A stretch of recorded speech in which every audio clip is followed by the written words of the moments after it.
والسلام على سيد المرسلين أما بعد فأعوذ بالله من الشيطان الرجيم بسم الله الرحمن الرحيم مل کر پڑھ لیجیے الصلاة والسلام علیک یا رسول اللہ وعلى آلك وأصحابك يا حبيب الله الصلاة والسلام عليك يا نبي الله وعلى آلك وأصحابك يا نور الله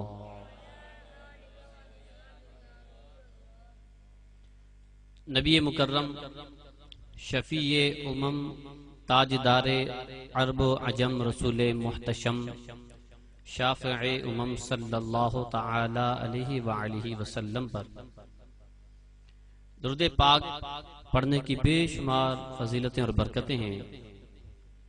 اللہ عز و جل کے محبوب صلی اللہ تعالی علیہ وآلہ وسلم کا فرمانے برکت نشان ہے کہ جس نے مجھ پر ایک مرتبہ درود پڑھا اللہ تعالیٰ اس پر 10 رحمت نازل فرما دیتا۔ اور ایک اور حدیث مبارکہ کے اندر ارشاد فرمایا جس نے ایک مرتبہ درود پڑھا اللہ تعالیٰ اسے ایک قرات اجر عطا فرما۔ اب ایک قرات کتنا ہے، ایک قرات کیا ہے؟ اللہ کے محبوب نے فرمایا کہ ایک قرات احد پہاڑ جتنا ہے، جتنا بڑا احد پہاڑ ہے اتنا ایک قرات ہے، اور اللہ اسے ایک بار درود پڑھنے والے کو اتنا ثواب عطا فرمائے گا۔ میرے میٹھے اسلام بھائی، شاعر نے کیا خوب کہا، عادت بنا رہا ہوں درود و سلام کی، کہ لحد میں ہوگی زیارت مجھے خیر الانام۔ بھیجئے درود ان پر، بھیجئے سلام ان پر، اپنی روز لگوائیے حاضری مدینہ۔ آپ اور میں اگر چاہتے ہیں کہ ہماری حاضری ہر روز مدینے میں ہو، اللہ کے محبوب صلی اللہ علیہ وسلم کی بارگاہ میں ہمارا نام پیش کیا جائے، غلام کا نام آقا کی بارگاہ میں پیش ہو۔ اللہ کے محبوب کا فرمان ہے حدیث مبارکہ جس کا مفہوم ہے کہ اللہ نے ایک فرشتہ میری قبر انور پر مقرر فرمایا ہے جس کی ڈیوٹی یہ ہے کہ وہ قدموں میں حاضر، قدمین سے برکت حاصل کرتا ہے۔ کیسا مقام ہے اس کا، اللہ نے کیسی قوت عطا کی ہے قدمین مصطفیٰ کے صدقے میں کہ کھڑا ہے وہ قبر انور کے قدموں کی جانب، اور قوت اللہ نے جس کو عطا کی تو وہ یہ ہے کہ کائنات کے جس کونے چپے میں جو محبوب کا غلام امتی آقا پر درود کا ہدیہ بھیجتا ہے، سلام بھیجتا ہے، وہ فرشتہ اس کی آواز سن لیتا ہے۔ یہ خادم بارگاہ رسالت کا یہ عالم ہے، یہ اس خادم کا عالم ہے جو قدموں سے برکت پا رہا ہے، کھڑا ہے قبر انور پر، قدموں میں قوت سماعت اور بصارت کا عالم یہ ہے کہ اس پڑھنے والے کا درود سن لیتا ہے، اور اللہ نے ایسی قوت عطا کی ہے اس پڑھنے والے کا نام بھی جان لیتا ہے۔ اور اتنا ہی نہیں، اس پڑھنے والے کا نام جان لیتا ہے، اس کے باپ کا نام بھی جان لیتا ہے۔ پھر آقا کریم کی بارگاہ میں یوں عرض کرتا ہے کہ میرے کریم آقا، آپ کے فلاں بن فلاں امتی نے آپ پر درود و سلام کا تحفہ بھیجا۔ کیسا خوش نصیب ہے وہ غلام جس کی حاضری سرکار کی بارگاہ میں۔ بھیجئے درود ان پر، بھیجئے سلام ان پر، اور اپنی روز لگوائیے حاضری مدینہ۔ تو آئیے ایک مرتبہ آقا کریم علیہ السلام کی بارگاہ میں حاضری لگوا لیتے ہیں۔ صلو علی الحبیب صلی اللہ تعالی علی محمد صلی اللہ تعالی علیہ وآلہ وسلم، صلاۃ و سلام علیک یا سیدی یا رسول اللہ۔ میٹھے میٹھے اسلامی بھائیو، الحمدللہ عز و جل، آج کی اس پرفتن دور میں نفسا نفسی کا عالم ہے، ہر طرف گناہوں کا دور دورہ ہے، گناہوں کا سیلاب تیزی کے ساتھ مسلمانوں کو بہاتا ہوا چلا جا رہا ہے۔ آج بچے کو دیکھیں، نوجوان کو دیکھیں، بوڑھے کو دیکھیں، گناہ کی لذت میں ایسا مسرور ہے ایسا مسرور ہے کہ نہ عذاب قبر کا خوف نہ عذاب جہنم کا خوف. یہ حقیقت ہے. اب دیکھیں اللہ تبارک و تعالیٰ قرآن مجید کے اندر ارشاد فرماتا ہے ثم لتسألن یومئذ عن النعیم. یہ جو اللہ نعمتیں عطا کرتا ہے یہ اولاد اللہ کی نعمت ہے، مال اللہ کی نعمت ہے، عزت شہرت اللہ کی نعمت ہے، زمین جائیداد اللہ کی نعمت ہے، مقام مرتبہ وقار یہ اللہ کی نعمت ہے. یہ نعمت رب نے دی، دینے کے بعد اس بندے کو جب یہ نعمت ملی تو اس نے کیا کیا؟ اولاد دی، اولاد کی خوشی دی تو کیا کہتے ہیں جی کیا شادی روز ہونی ہے؟ اللہ کو ناراض کر لیتے ہیں. موسیقی حرام ہے، ہر ایک جانتا ہے، میں بھی جانتا ہوں، آپ بھی جانتے ہیں، بچے بھی جانتا ہے، بڑا بھی جانتا ہے. ٹھیک ہے جی. آپ میں سے کوئی بھی ایسا نہیں ہوگا یہ کہتا ابھی موسیقی اسلام کے اندر جائز ہے. اگر کوئی کہتا تو ابھی اس کا کوئی گھر میں فوت ہو جائے تو اس پہ وہ ڈھول بجائے تو اس کو کبھی بھی برداشت نہیں کرے. بلکہ یوں سمجھے اگر میت ہو نا، میت اور میت کے قریب بیٹھے لوگوں کی کسی کی موبائل ٹیون بج پڑی میوزیکل، لوگ بڑی اسے نفرت کی نظر سے دیکھتے ہیں. پاگل ہو گیا تو جنازہ پڑا ہے تو جناب میوزیکل ٹیون نہیں بجا رہا. ایسے ہے بری نظر سے دیکھتے ہیں. تو پتا چلا کہ اچھا نہیں ہے میوزک، موسیقی اچھی نہیں ہے. اور میرے کریم آقا علیہ السلام کو کس قدر ناپسند ہے. میرے کریم آقا علیہ السلام ایک مرتبہ سفر میں جا رہے تھے، موسیقی کی آواز آ رہی تھی، بانسری بجانے والا بانسری بجا رہا تھا، موسیقی کی آواز محسوس کرتے میرے کریم آقا نے اپنی کانوں میں انگلیاں ٹھوس لی، کانوں میں انگلیاں ڈالی، اپنے کانوں میں انگلیاں ڈال کر جگہ سے ہٹ گئے. خادم سے پوچھا آواز آ رہی ہے؟ عرض کی یا رسول اللہ آواز آنا بند ہو گئی. تب میرے کریم آقا نے اپنی کانوں سے انگلیاں نکالی. کس قدر ناپسند فرمایا میرے آقا نے موسیقی کو. اور میں اور آپ امتی کہلائیں، غلام کہلائیں، غلامی رسول کا دعویٰ کریں اور کام وہ کریں جو مصطفیٰ کریم کو پسند نہیں، کام وہ کریں جو میرے آقا کو پسند نہیں. کہیں شادی کوئی روز ہوتی ہے، رب ناراض ہوتا کوئی نہیں، کر لیتے ہیں شادی کو روز ہونی. یہی ہے نا مراد کیا ہے؟ شادی روز نہیں ہونی. نافرمانی تو روز کرتے ہیں، نافرمانی تو روز کرتے ہیں.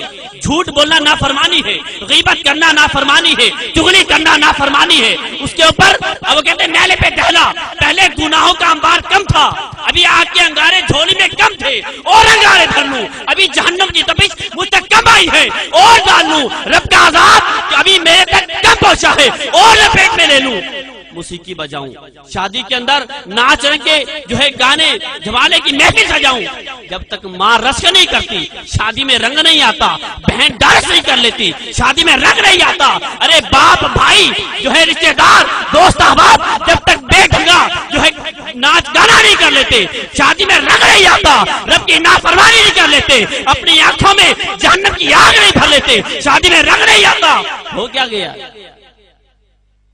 رب ناراض ہوتا نا، دوست راضی ہے. وہ دوست جو گرے بال سے پکڑ کر جہنم میں لے جانے والا ہے، بچانے والا نہیں، وہ تو راضی ہے. رب ناراض ہوتا کیا ہو؟ پھر ہوتا کیا ہے ایسی شادیوں کا انجام؟ آج دیکھیں طلاق کا ریشو بڑھ چکا ہے. ایسا ہے کہ آئے دن اخباروں میں، الیکٹرانکس میڈیا پر، سوشل میڈیا پر چیک کریں آپ. اور ایک ایسی تعداد ہے جو سوشل میڈیا سے بھی پیچھے ہے. ابھی دیہاتوں میں چلے جائیں، آئے دن لڑائی جھگڑے، طلاق، گھر ٹوٹ گئے. کیا کبھی غور کیا؟ یہ وہ شادیاں تھی جو رب کی ناراضی والے قوموں میں کی گئی تھی. یہ وہ شادیاں تھی جن شادیوں میں رب کو ناراض کیا تھا. رب نے بیٹے کی نعمت اس لیے نہیں دی تھی کہ اس بیٹے کی نعمت مل کر رب کی نافرمانی کرنا، اس بیٹے کی نعمت مل کر ایسا خوش ہو کہ رب کی نافرمانی میں چلا جائے، اللہ کو ناراض کرے. اگر اس رب نے عین شادی کے موقع پر اس بیٹے کو لے لیا تو پھر شہنائی بجیں گی. اور کیا آپ نے کبھی ایسا نہیں دیکھا؟ میرے سیدی شیخ طریقہ میرے اہل سنت لکھتے ہیں ایک گھر کے اندر شادی کا سما تھا، ہر طرف سے رنگ جھمل کے جیسے آج کل خوب دھم دھماکہ ہوتا ہے. چل رہا تھا ساری رات شادی کی، جیسے آج رات ہے، کل بارات ہے دولہے کی، آج مصطفیٰ کریم کا میلاد ہو رہا ہے۔ تو وہاں پر کیا ہوا، اس رات میں ساری رات وہ معاذ اللہ خوب جو ہے شراب و کباب کی محفل، ناچ گانے کی محفل چلتی رہی، رات دیر تک یہ پروگرام چلتا رہا۔ جب پچھلی رات آئی، کہتے ہیں نا کہ رات پوے بے دردانو نیندر پیاری آوے، درد مندانو تانگ سجن دی ستیاں آن جگاوے۔ ایک وہ طبقہ ہے جو رب کو ناراض کرتے کرتے اس پہر میں سو جاتے ہیں جس پہر میں رب کی رحمت پکار رہی تھی، آجا میرا بندہ مغفرت مانگ، میں تجھے معاف کر دوں گا، اے میرے بندے ہے کوئی روزی مانگنے والا، میں اسے روزی عطا کر دوں، ہے کوئی مغفرت چاہنے والا، میں اسے بخش دوں۔ اس وقت وہ سو جاتا ہے، اس وقت وہ سو جاتا ہے۔ اور ایک وہ طبقہ ہے کہ اس وقت اٹھ کر رب کی عبادت کرتا ہے۔ درد مندانو تانگ سجن دی ستیاں آن جگاوے۔ اب وہ سارے رات کو جو دھوم دھڑکا ہوا، اس کے بعد کیا ہوا، جب پچھلی پہر رات کا آیا تو سب سو گئے، دولہا صاحب بھی سو گئے، صبح بارات جائے گی، دولہا صاحب اپنے کمرے میں جا کر سو گئے، سب سو گئے۔ صبح باراتی جب اٹھے، سب لوگ مہمان اٹھے، بارات تیار ہو گئی، ابھی تک دولہا صاحب نہیں آئے، تو ماں دولہے کو جگانے کے لیے کہ میرا لال ابھی تک سویا ہوا ہے، بارات تیار ہو گئی، اس کو جگاؤں، ابھی تک اٹھا نہیں ہے، ساری رات کی نیند ہے لیکن بارات جانی ہے۔ ماں نے جا کے دروازے پر دستک دی، آواز نہیں آئی، آواز دی، آواز نہیں آئی، کچھ دیر انتظار کیا، آواز نہیں آئی، لوگ اکٹھے ہونا شروع ہو گئے۔ کیا ہوا جی، دولہا صاحب گہری نیند سو رہے ہیں، اٹھے نہیں، دروازہ نہیں کھول رہے، اندر سے لاک ہے دروازہ زور سے بجایا گیا، کوشش کی گئی، کوئی آواز نہیں، حتیٰ کہ دروازہ توڑا تو دیکھا دولہا اپنے بستر پر لیٹا، روح پرواز کر چکی ہے۔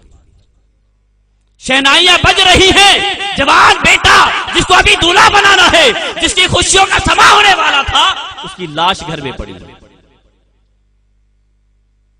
کبھی اللہ تبارک و تعالیٰ ایسا سما بھی دکھا دیتا ہے، نعمت کی قدر جہاں پر نہیں ہوتی، ایسی نعمت کو اللہ سلب کر لیتا ہے، لے لیتا ہے۔ اور پھر کیا ہوتا ہے، پھر کیا ہوتا ہے جب وہ نعمت لے لی جاتی ہے، پھر ماتم والے گھر میں کفریات بکے جاتے ہیں، کفریات بولے جاتے ہیں، کیا اللہ کو اس کی ضرورت تھی، ابھی تو شادی ہونے والی تھی، ابھی تو شادی ہوئی تھی، بچے ہونے والے تھے، ابھی تو چھوٹے چھوٹے بچے تھے، دنیا میں دیکھا کیا ہے، اللہ اس بوڑھے کو لے لیتا، دادے کو لے لیتا، اللہ کو معاذ اللہ کسی کی ضرورت ہے؟ یہ کلمات کفر ہیں، یہ کلمات کفر ہیں، اللہ کو کسی کی حاجت نہیں ہے۔ جس کا جتنا وعدہ ہے، وعدے پر اللہ عز و جل کی طرف سے جب وعدہ الہی آ جاتا ہے تو اسے ایک لمحے کی مہلت نہیں دی جاتی۔ اب میرے بیٹے اس ٹائم غور کریں، شادی کی محفلوں میں کثرت کے ساتھ رشتہ دار ہوں، دوست احباب ہوں، سب مل کر کوشش کرتے ہیں کیا ہو جی، خوب دھوم دھڑکا ہو، یار شادی کو روز ہوتی ہے۔ یہ جملہ میری بات سمجھ میں آتی نہیں، بھی شادی روز ہوتی ہے، شادی روز نہ ہو تو کیا رب کو ناراض کیا جائے؟ رب کو ناراض کر کے پھر جناب شادی ہوتی ہے؟ اگر ایسی شادی ہو تو اللہ ایسی شادی سے پہلے دلوں کو اٹھا لے، حقیقت کہتا ہوں۔ کیوں؟ اس گناہ کا بار لے کے دنیا سے جائے گا تو حساب مشکل ہو جائے گا، اس سے پہلے دنیا سے چلا جائے گا تو رب کی بارگاہ میں سرخرو ہو سکتا ہے۔ آج ایک نوجوانوں کی بات نہیں، بوڑھے بھی جب تک گناہ کی ایسی لذت بڑی ہے، وہ کہتے ہیں یار یہ شادی نہیں، یہ کوئی شادی، ڈھول تو بجے، خوشے تو ناچے۔ اللہ فرماتا ہے نعمتوں کے بارے میں تم سے پوچھ گچھ ہوگی، پوچھ گچھ ہوگی۔ اللہ تبارک و تعالیٰ نے مال دیا، یہ اللہ کی نعمت ہے، اولاد دی اللہ کی نعمت ہے۔ اب مال دیا، کمایا حلال طریقے سے، محنت کی، مزدوری کی، اکٹھا کیا حلال طریقے سے، خرچ کہاں کیا؟ حرام کا خرچ کہاں کیا؟ رب کی ناراضی کے اندر۔ علماء کرام فرماتے ہیں قیامت کے دن ایسے 4 شخص اللہ کی بارگاہ میں لائے جائیں گے، مالدار ہوں گے، ایک سے پوچھا جائے گا مال جو رب نے دیا تھا یہ تو نے کمایا کیسے اور خرچ کیسے کیا؟ کمایا بھی حرام سے، خرچ بھی حرام میں کیا، جہنم میں چلا گیا۔ دوسرا لایا جائے گا، مولا کمایا تو حلال طریقے سے لیکن خرچ کہاں کیا؟ حرام میں، وہ بھی جہنم میں چلا جائے گا۔ ایک وہ ہوگا کہ کچھ حرام کمایا کچھ حلال کمایا، خرچ کہاں کیا، کچھ حلال میں خرچ کیا کچھ حرام میں خرچ کیا، وہ بھی جہنم میں چلا جائے گا۔ چوتھا شخص لایا جائے گا، پوچھا جائے گا مال کیسے کمایا، کیسے خرچ کیا، رب کی بارگاہ میں عرض کرے گا مولا حلال طیب طریقے سے کمایا، حلال جگہ پر خرچ کیا، اسے پھر بھی جنت میں جانے نہیں دیا جائے گا اور سوال کیا جائے گا کہ اس مال کمانے میں اللہ کے حقوق کو پامال تو نہیں کیا، یہ رزق حلال کمانے میں نماز تو نہیں چھوٹی، اس کے حلال کمانے میں روزے تو نہیں چھوٹے، اس کے حلال کمانے میں دیگر لوازمات تو نہیں چھوٹے، اس رزق حلال کو جمع کیا، جب اس میں جو لوازمات بنے کیا وہ ادا کیے، غربا کا حق ادا کیا، مساکین کا حق ادا کیا کہ نہیں کیا؟ اگر اس میں کوتاہی کی اس کے لیے بھی سزا ہے۔ لیکن وہ شخص کامیاب ہوگا، کامران ہوگا کہ مولا حلال طریقے سے کمایا، حلال طریقے پر خرچ کیا، تیرے احکامات کے مطابق اس کے لوازمات ادا کیے، فقراء کا حق ادا کیا، مساکین کا حق ادا کیا۔ جب یہ سارے سوالوں میں کامیاب ہوگا تو اس کو مزدہ جاں فضا ملے گا کہ اب میرے بندے کو میری رحمت کے صدقے جنت میں داخل کر دو۔ مال ملنے پر بھی بڑی آزمائش ہے کہ مال آیا تو کیسے، اب آ گیا تو خرچ کیسے ہو رہا، خرچ کیسے ہو رہا۔ اب میرے بیٹے اس ٹائم میں غور کریں، عشرہ مبشرہ 10 صحابہ کرام جو قطعی جنتی ہیں، قطعی جنتی ہیں، دنیا کے اندر میرے کریم آقا نے جنت کی ضمانت عطا فرما دی۔ ان میں سے حضرت سیدنا عبد الرحمن بن عوف رضی اللہ تعالی عنہ وہ صحابی ہیں جو کثرت سے مالدار تھے، کثیر مال تھا ان کے پاس، اور سارا حلال و طیب مال تھا، ایسا حلال و طیب مال کہ ان کے مال کا حصہ ہمیں مل جائے تو ہماری مغفرت ہو جائے، ایسا طیب و حلال مال۔ پھر بھی فرمایا کہ ان 9 صحابہ اکرام جو عشر مبشرہ کی ان سے 500 سال پیچھے جنت میں جائیں گے، مال زیادہ ہونے کی وجہ سے 500 سال بعد میں جنت میں جائیں گے۔ اب میرے میٹھے میں یہاں سے غور کریں کہ غریب کیسا فائدہ ہے، غریب کیسا فائدے میں، دنیا میں سے دشواری تو ہے لیکن وہ بھی اس صورت میں غریب فائدے میں ہے کہ جو اس نے غربت پر صبر کیا ہو۔ یہاں تو ہوتا یہ ہے اگر غربت ہے تب اللہ کی بارگاہ میں شکوہ کیا جاتا ہے، رب نے مجھے دیا کیا، اس کو گاڑی دے دی، اس کو بنگلہ دے دیا، اس کو بینک بیلنس دے دیا، اس کو فلاں کو یہ دے دیا، مجھے کیا دیا ہے، اتنا یہ کہ انداز سے شکوہ شکایت، بعض اوقات تو معاذ اللہ کفر یا کلمات بھی بول دیے جاتے ہیں۔ اب شکوہ شکایت کرنے والا تو فائدے میں نہیں ہے، خسارے میں ہوتے۔ اور جس نے صبر کیا، اللہ کی نعمت تھوڑی ملنے پر صبر کیا کہ میرے کریم رب کا کرم ہے، جتنا اس نے عطا کر دیا اس کا فضل ہے، میں اس کی رضا پہ راضی ہوں، تو غریب فائدے میں ہے کہ اللہ اسے مالداروں کی نسبت پہلے جنت میں داخل کرے گا، مالداروں کی نسبت پہلے جنت میں داخل کرے گا۔ مالدار 500 سال کے بعد جنت میں پہنچے گا اور غریب 500 سال پہلے جنت میں پہنچ جائے گا۔ میرے بیٹے اس ٹائم بھی اب غور کریں کہ مال ملنے پر ہمارا خرچ کرنے کا انداز کیا ہے۔ شادی ہو، پھر ایک رسم ہوتی ہے ہمارے سالگرہ منائی جاتی ہے، سالگرہ پر دیکھ لیں کیا کچھ انداز اپنایا جاتا ہے۔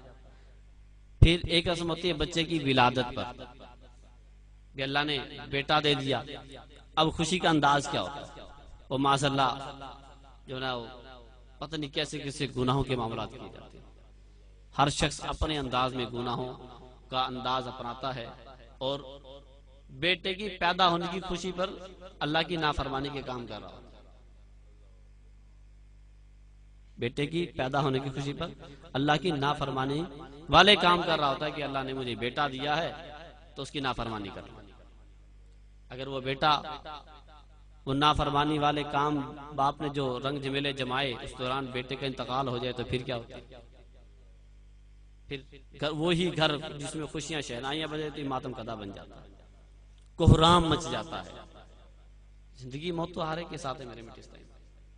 کیا ہم نے یہ ٹھان رکھی کہ ہم نے مرنا نہیں، ہمارے پاس موت نہیں آنی، ایک دن مرنا ہے آخر موت ہے، کر لے جو کرنا ہے آخر موت ہے، مرتے جاتے ہیں ہزاروں آدمی، عاقل و نادان آخر موت ہے۔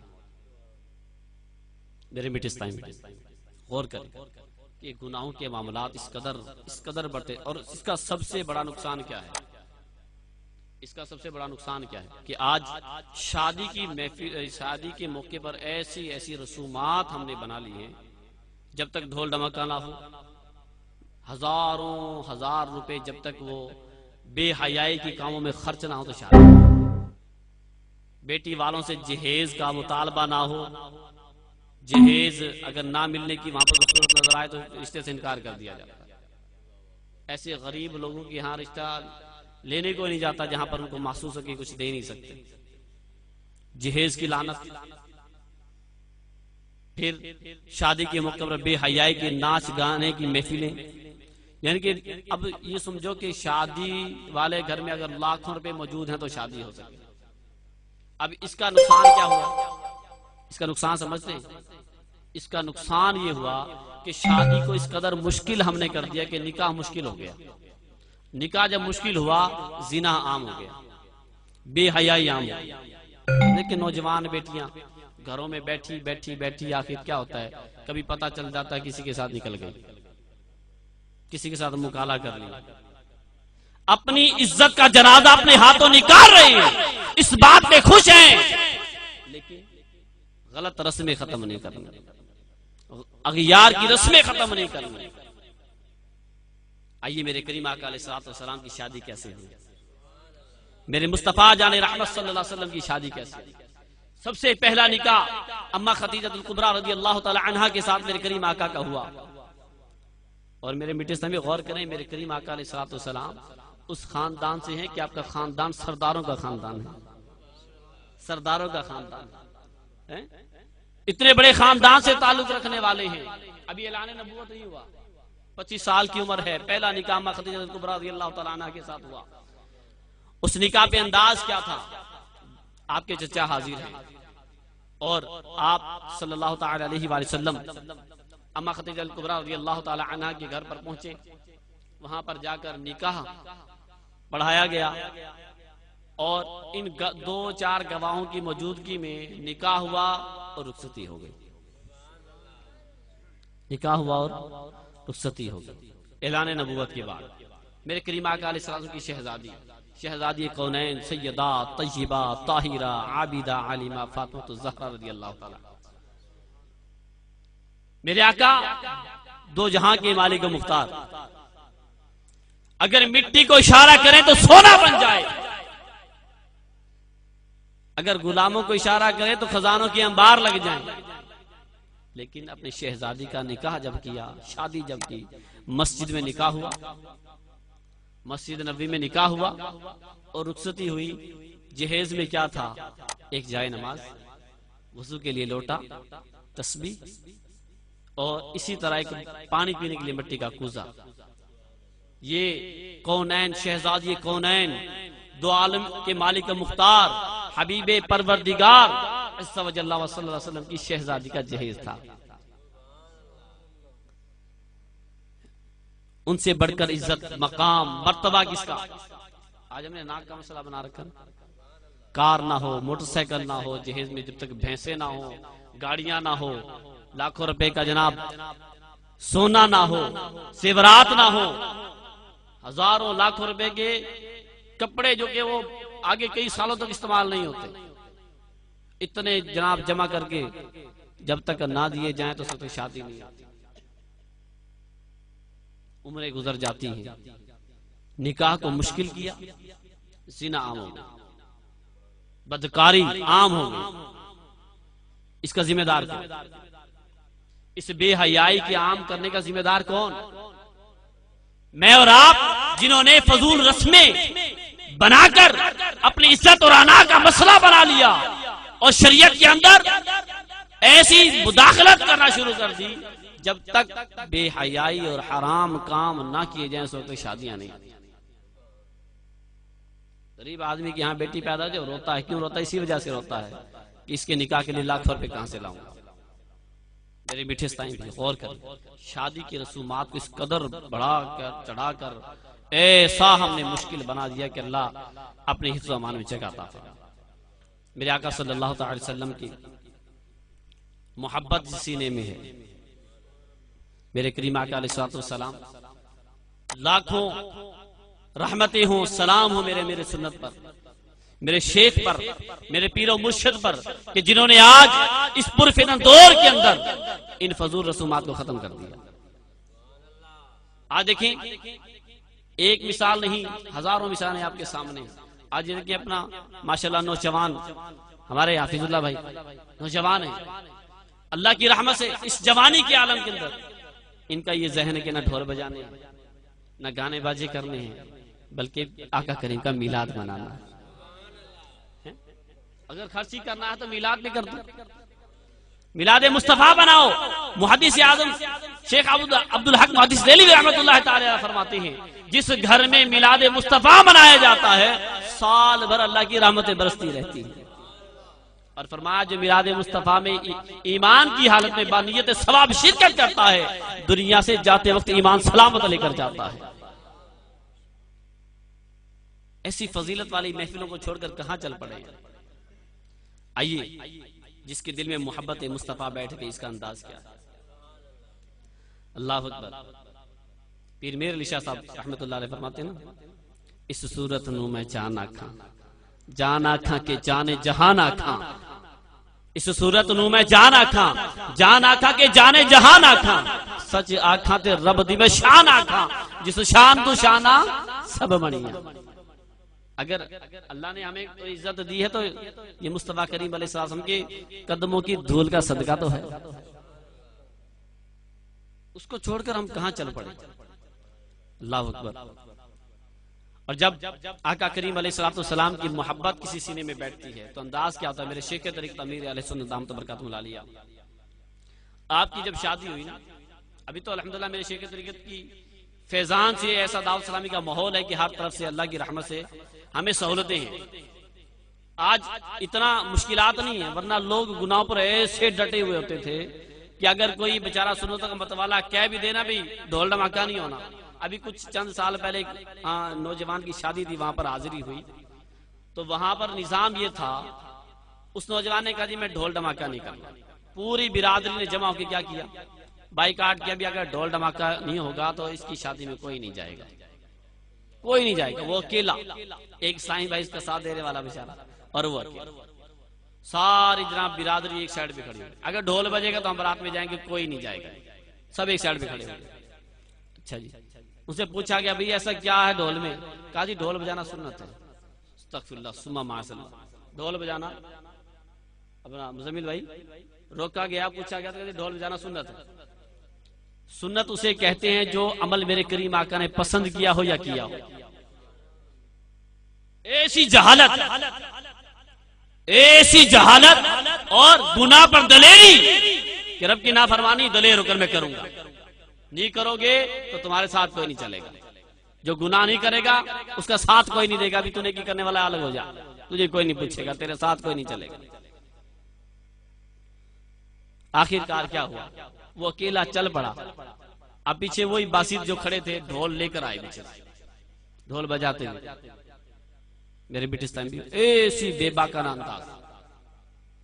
اللہ اکبر۔ میرے شیخ طریقت تو میرے سنت کی جب شادی ہوئی، آپ دامت برکاتہ العالیہ کی جب شادی ہوئی، نکاح کا جب وقت طے ہوا، معاملات ہوئے، تو آپ دامت برکاتہ العالیہ نے شادی کے لیے دعوت نامے بنائے۔ دعوت نامے کا انداز کیا تھا؟ دعوت نامے پر گنبد خضرا کا عکس بنا ہوا، خانہ کعبہ کا عکس بنا ہوا، صلاۃ والسلام علیک یا رسول اللہ لکھا ہوا، اور دعائیہ اشعار لکھے۔ اچھا، اس کے بعد سب سے پہلا کارڈ آپ سے پوچھا گیا کہ حضور آپ نے کس کو دیا؟ شادی کا کارڈ سب سے پہلا کس کو دیا؟ تو آپ نے فرمایا کہ زائر مدینے جا رہا تھا، میری شادی کے دن قریب تھے، میں نے کارڈ اس کو دیا کہ میرا کارڈ سب سے پہلے میرے کریم آقا کے روزے پر حاضر کرنا۔ او آ جاون میرے ویڑے، او آ جاون میرے ویڑے، ایہو منگدا دعا بیٹھا، انہاں لگنا اسی رستے تئی محفل سجا بیٹھا۔ محبت کی بات ہے، ہمیں محبت تو ہجڑوں سے ہے، جب تک نہیں آئیں گے شادی کرائیں گے نہیں۔ ہمیں تو محبت جہنم سے ہے، جب تک جہنم کے انگارے اپنی جھولی میں نہیں ڈالیں گے شادی نہیں کریں گے۔ یہ رمز ہماری کیا ظاہر کر رہی ہے؟ یا یہ سوچ ہوتی ہے بھی چلو رات کو نافرمانی کر لے، صبح توبہ کر لے۔ توبہ کی امید پر گناہ کرنا بعض صورتوں میں کفر ہے، اور نادانی بے وقوفی تو ہے، بعض صورتوں میں کفر بھی لکھا علماء نے کہ توبہ کی امید پر گناہ کرنا. کس کو توبہ کر لوں، اگر صبح نصیب نہ ہوئی تو پھر کیا کرو گے؟ کیا صبح تک کی گارنٹی ہے؟ کتنے ہی لوگ پتہ چلتا رات کو سوئے تھے صبح اٹھے ہی نہیں.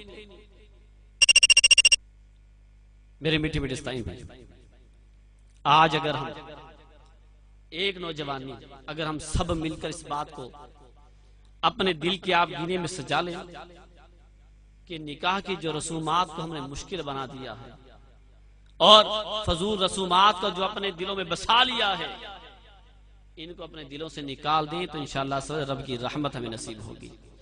گھروں میں اتفاق ہوگا. وہ گھر سدا سکھی رہتے ہیں جن گھروں میں میلاد مصطفیٰ ہوتا ہے، وہ گھر سدا سکھی رہتے ہیں. اس نکاح میں برکت ہوتی ہے جو نکاح عین سنت کے مطابق ہوا کرتا ہے. اس نکاح میں برکت ہوتی ہے جو گناہ کے الا سے پاک ہوا کرتا ہے. وہ نکاح بابرکت نہیں ہوتا. یا تو اس گھر میں سدا لڑائی رہے گی یا کچھ عرصے میں طلاق ہو جائے گی. آج دیکھیں طلاق کی ریشو اس قدر بڑھ چکی ہے. آئے 3 معاملات، پھر علم سے بے بہرے، طلاق کے مسائل بھی نہیں پتا. طلاق دے دی پھر جناب جی راضی نامہ کر لو جی. جہالت ہے نا، ایسی جہالت. اپنی من گھڑ سے بنا لینا بھی یہ تو طلاق ہوئی، یہ تو فلاں نہیں ہوا. علماء کی خدمت میں نہیں جانا، مفتیان کرام کی خدمت میں نہیں جانا، یہ تو ذہن ہی نہیں. اپنے گھر میں فیصلہ کر لینا بیٹھ کے، یار کیا ہے آپ کو پتا ہے نا، آپ چپ ہو جاؤ، بات بن جائے گی. ساری زندگی حرام کھاتے گزر، پھر کہ اولاد فرما بردار نہیں ہے. تو رب کا نافرمان، چاہے اولاد تیری فرما بردار ہو، تیرا دل ٹھنڈا کرنے والی ہو، تو اپنے خالق کا نافرمانی کر کے سوئے، اٹھ کر نافرمانی کرے، بے حیائی کرے، نافرمانی کرے، گناہ کرے اور کہے کہ رب میرے اوپر اپنی رحمت بھی. کبھی فصلیں برباد ہو گئی، کبھی کاروبار میں آگ لگ گئی، کبھی خسارہ آ گیا، کبھی جناب بیٹا حادثے کا شکار ہوا اپاہج ہو گیا، باپ جناب حادثے کا شکار ہوا اپاہج ہو گیا، معذور ہو کر چرپائی پر گر پڑا. اس کی اصل اسباب پہ توجہ نہیں جائے گی ہماری. یہ تو ہونی تھی جی، ہونی کو کون ٹال سکتا ہے. اسباب پہ تو توجہ نہیں کریں گے بھی کس وجہ سے ہوئی. اللہ کی نافرمانی کرتے رہے، بے حیائی کرتے رہے. میرے میٹھے اسلامی بھائی، آقا کریم علیہ الصلوۃ والسلام کی سنتوں کا درد رکھنے والے الحمدللہ عز و جل آج کے اس پرفتن دور میں اگر سنتوں کو اجاگر کیا ہے، اگر ان گناہوں کے آلات کو توڑنے کا عزم کیا ہے، تو میرے شیخ طریقت اہل سنت کی تحریک دعوت اسلامی ہے. اللہ کروڑ رحمتیں فرمائے ان پر، اللہ ان کو سلامت رکھے، اللہ ان کا سایہ قائم و دائم رکھے کہ ایسے نگاہ ولی میں وہ تاثیر دیکھی، ارے بدلتی ہزاروں کی تقدیر دیکھی، طیبہ سے منگائی جاتی ہے، سینوں میں چھپائی جاتی ہے. یہ عشق کی میں پیالوں سے نہیں نظروں سے پلائی جاتی ہے. یہ عشق کی میں پیالوں سے نہیں نظروں سے پلائی جاتی ہے. میرے شیخ طریقت امیر سنت کا انداز یہ دیکھو، ایسا جو ہے دل دبا لینے والا انداز، ایسا میٹھا انداز کہ آپ دامت برکات العالیہ نے جس کو بھی سمجھایا ہے اللہ کی رحمت سے بات سمجھ میں آ گئی. لیکن آج باپ اپنے بیٹے کو نہیں سمجھا سکتا.